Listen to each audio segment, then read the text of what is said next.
Alors j'ai eu un parcours assez classique, j'ai fait le gymnase puis le bachelor en enseignement primaire à la HEP.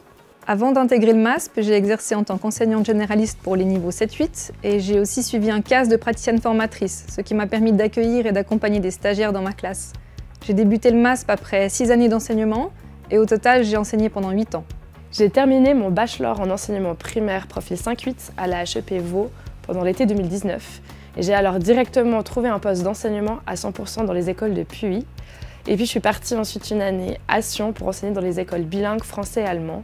Et actuellement, j'enseigne à 55% dans les écoles allemandes à Sierre. Pendant mon année à Sion, je me suis décidée de me lancer dans le MASP parce que j'avais envie de m'ouvrir d'autres opportunités que de travailler dans les écoles. Et après avoir travaillé 3 ans à 100%, je ne me sentais pas comblée professionnellement parlant. J'ai fait un bachelor en enseignement primaire à la Haute École Pédagogique de Fribourg. Alors je me suis d'abord tournée vers la sociologie en espérant ne pas me cantonner à un métier en particulier, mais d'avoir des portes ouvertes par la suite.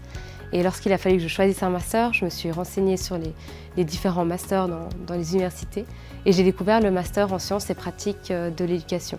J'ai été attirée par l'apport académique de l'Université de Lausanne et les apports pédagogiques, pratiques offerts par la Haute École Pédagogique de Vaud. Alors, ce qui m'a amenée au MASP, c'était avant un parcours en information, communication et ethnologie à l'Université de Neuchâtel, un bachelor.